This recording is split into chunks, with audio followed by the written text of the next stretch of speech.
ఇక్కడ ఒక్క చోటే కాదు, సీసీఎల్ఏలో కూడా ఉంటాయి డాక్యుమెంట్స్ అన్ని. సీసీఎల్ఏలో కూడా డాక్యుమెంట్స్ అన్నీ ఉంటాయి.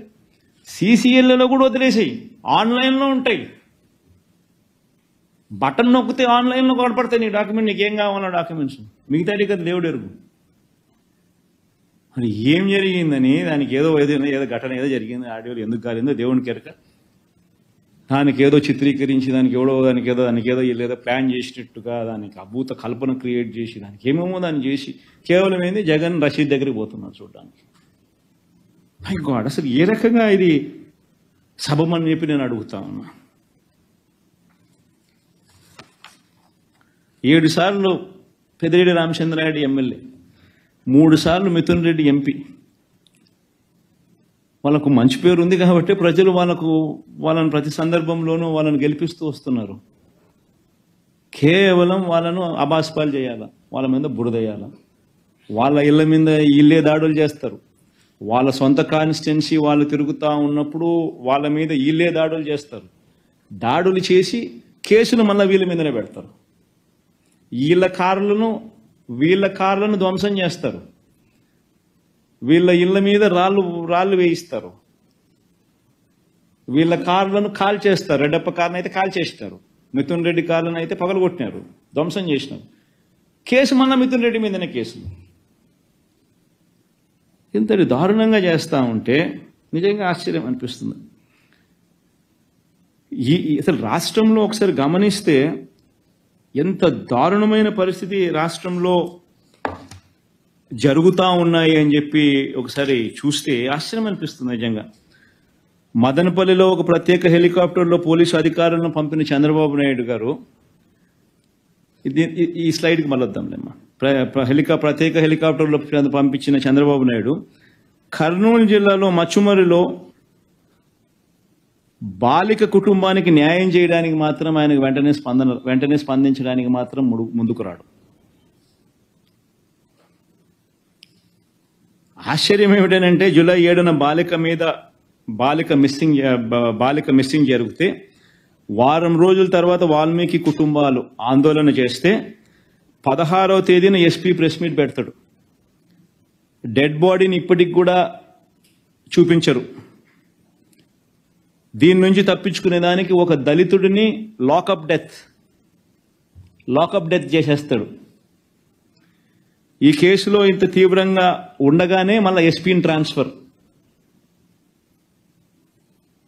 అసలు నిజంగా రాష్ట్రంలో ఒకసారి గమనిస్తే ఏం జరుగుతుందని చెప్పి చూస్తే కేవలం ఈ 45 రోజుల కాలంలో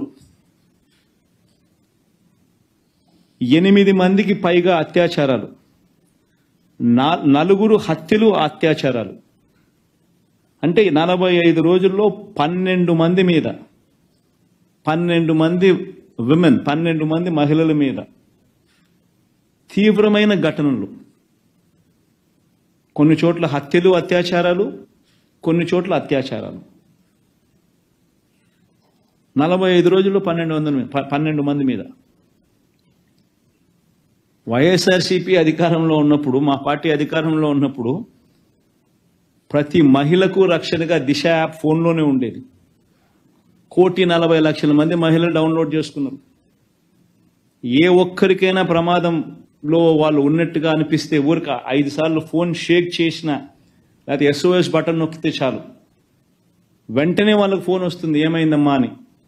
వాళ్ళు కన్నా ఫోన్ ఎత్తకపోతే 10 నిమిషాల్లోనే పోలీసు సోదరుడు వచ్చి ఆ అక్క చెల్లెమ్మను సమక్షంలో నిలబడి ఏమైందక్క అని చెప్పి అడిగే పరిస్థితి. ప్రతి గ్రామంలోనూ మహిళా పోలీస్ వైఎస్ఆర్సీపీ హయాంలో. ఈరోజు లాలెస్నెస్ అనేది ఏ స్థాయిలోకి వెళ్ళిపోయింది అని అంటే మహిళల గురించి పట్టించుకునే పరిస్థితి లేదు.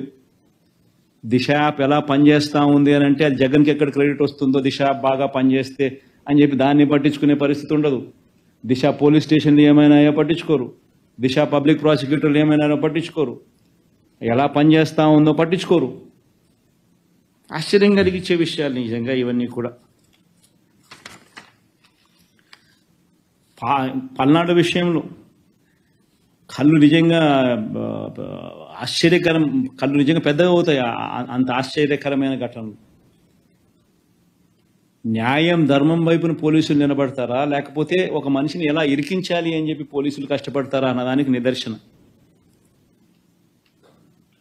ఆ రషీద్ ఇన్సిడెంట్ అయితేనేమి, ఈ ఆర్కే పిన్నెల్లి రామకృష్ణారెడ్డి విషయం అయితేనేమి, పల్నాడులో పోలింగ్ రోజు మొదలవుతే మా సీనియర్ నాయకుడు 5 సార్లు ఎమ్మెల్యే, 4 సార్లు ఎమ్మెల్యే, 9, 11, 14, 19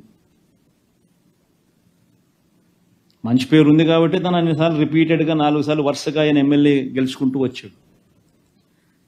బలవంతంగా అలాంటి వ్యక్తిని ఏకంగా ఇరికిచ్చే కార్యక్రమం. అంతకుముందు పల్నాడు జిల్లాకి ఎస్పీగా రవిశంకర్ రెడ్డి ఉండేవాడు. పాపం బాగా పనిచేస్తా ఉన్నాడని చెప్పి ఆ రవిశంకర్ రెడ్డిని తప్పించేశారు.